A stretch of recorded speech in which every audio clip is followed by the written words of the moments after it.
Bon, bonjour à tous, merci d'être venus pour encore une conférence de presse. Donc on n'est pas super ravis de la donner, cette conférence de presse, qui est faite dans l'urgence, qu'on a préparée dans l'urgence.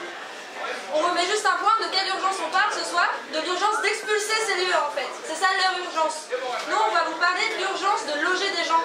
Parce que même si on passe des super moments ici, à la base on n'est pas là juste pour le plaisir en fait. On est là parce que c'est une nécessité, c'est une obligation de loger les personnes en plein mois de décembre. Que ce soit des jeunes, que ce soit des moins jeunes, des adultes et même des familles qui sont ici en ce moment.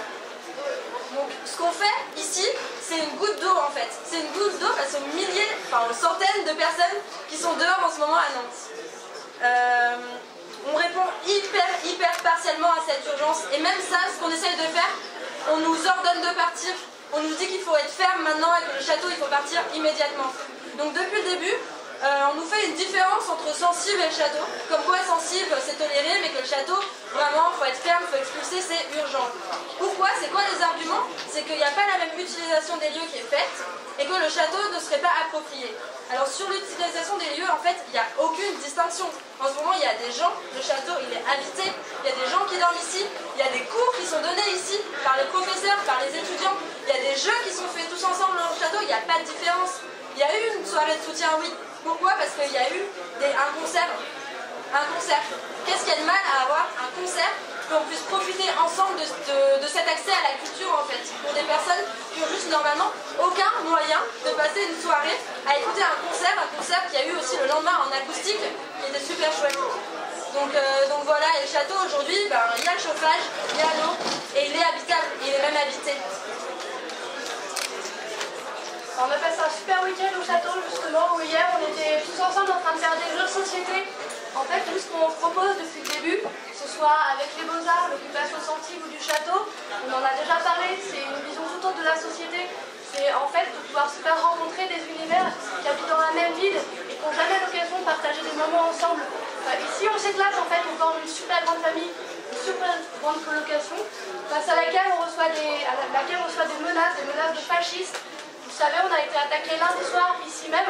Il y a 8-10 fascistes qui sont venus avec des matraques, avec des gazeuses, ils étaient masqués, ils ont tapé les camarades qui étaient présents. Le lendemain, ils ont publié un communiqué sur internet en nous déclarant la guerre, en indiquant que c'était une simple mise en bouche et qu'on ne serait plus en sécurité nulle part.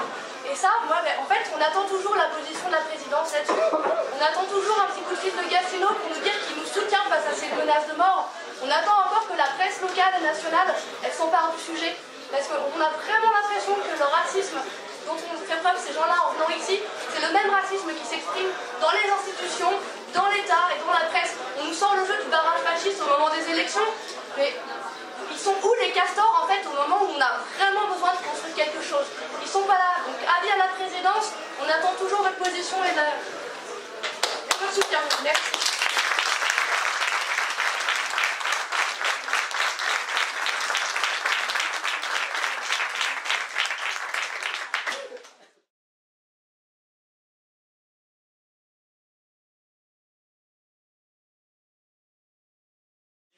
L'occupation du château doit immédiatement cesser.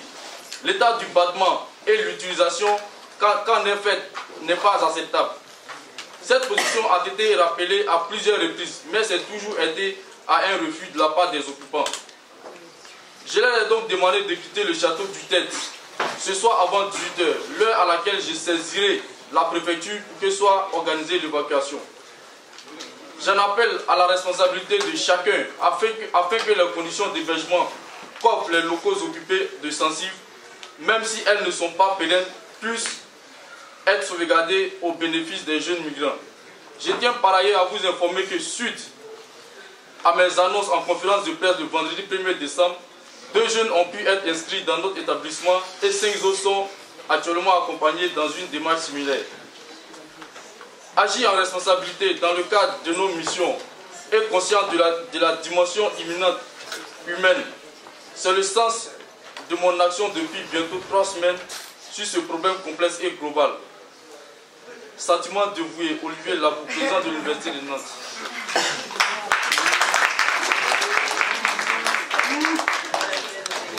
Effectivement, nous aussi, on se sent dévoués à Olivier Labou, on lui dit merci.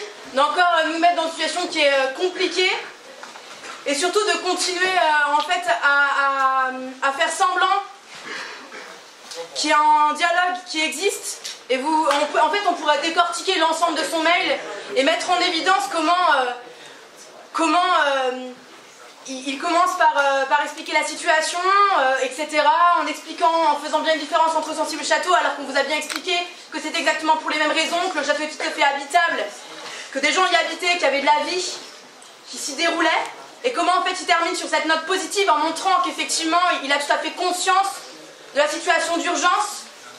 Alors effectivement, il y a un processus de scolarisation pour certaines personnes qui s'est effectivement mis en branle, mais en fait c'est rien comparé en fait. Nous, c'est pas ce qu'on attend en fait. Ce qu'on attend, c'est qu'ils nous laissent tranquilles. On a besoin qu'ils nous laissent cet espace-là, qu'ils nous laissent tranquilles là-bas. Et faut savoir aussi, je sais pas si tout le monde est au courant, c'est qu'on est entré dans des négociations avec la présidence mercredi dernier en disant qu'on était prêt à céder le château, effectivement, en échange en fait de sécurité, c'est-à-dire qu'on lui demandait à lui et à son équipe de statuer sur le fait qu'on ne nous mettrait pas à la porte et qu'on serait bien à l'abri cet hiver.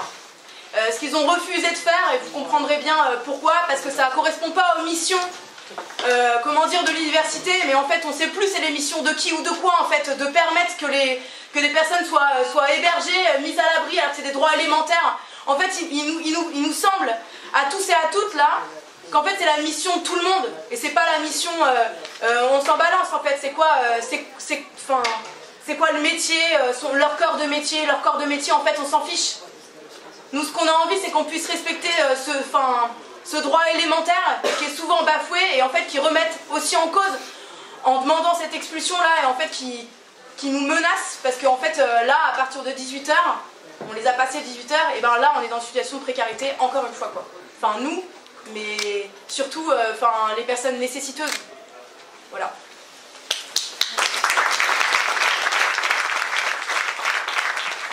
Du coup, nous on fait partie de Solidaire étudiante, donc on voulait juste profiter de la conférence de presse pour lire un communiqué. Alors, c'est pas la Aujourd'hui, la présidence de l'université, par la voix de son porte-parole Jérôme Gastineau, a fait part de sa volonté d'expulser le château du Tertre, actuellement occupé par des étudiants et étudiantes.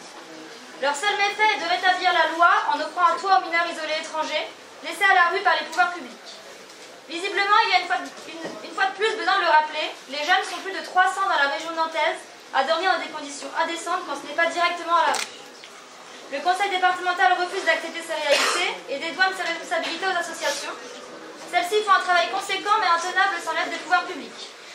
Le mouvement de solidarité qui s'est construit ces dernières semaines sur le campus universitaire a permis aux jeunes à la rue d'obtenir un lieu de vie, mais aussi et surtout de briser leur isolement. Malgré les ultimatums de la présidence, les répressions syndicales, les attaques fascistes, le mouvement a su rester debout. Nous appelons les étudiants, les enseignants, le personnel de l'université à prendre acte de ce qu'il se passe sur le campus. Il est impensable qu'aucune réponse ne prenne forme alors que les expulsions se présagent sur nos lieux d'études et de travail. Faut-il rappeler qu'aucune expulsion ne se fait sans violence? C'est donc de notre responsabilité à toutes et tous de se saisir de ces questions politiques. Étudiants, enseignants, personnels, nous avons tous notre rôle à jouer au sein de cette mobilisation. C'est en ce sens que nous devons réagir collectivement. À ce sujet, demain midi, l'intersyndicale appelle à une AG des personnels et enseignants de l'université. Nous, Solidaires étudiants, demandons qu'à cet AG, il soit discuté d'une interruption des cours. Car on le répète, on enseigne et on n'étudie pas sur un campus où les flics interviennent. Nous refusons fermement la présence des forces de l'ordre dans nos universités. Un dernier petit mot à tous ceux qui ne comprennent pas pourquoi on a cette position jusqu'au boutiste, pourquoi on n'a pas cédé au chantage de la présidence qui sous-entend que peut-être on pourrait garder Sensible si on quittait le château. En fait, nous on n'accepte pas le chantage quand c'est des vies humaines qui sont en jeu et on ira jusqu'au bout parce que la question elle est pas que humanitaire, elle est aussi politique et que là il y a un grand mouvement de solidarité qui s'est lancé et que ce mouvement il n'est pas prêt de s'éteindre, c'est vraiment que le début, on est connecté à d'autres villes, à Lyon, à Grenoble, à Rouen ils ont tenté quelque chose, ça va continuer et je vous invite vraiment à nous joindre au quotidien à Sensible et au château du Tertre parce que c'est ici qu'on a besoin de votre aide.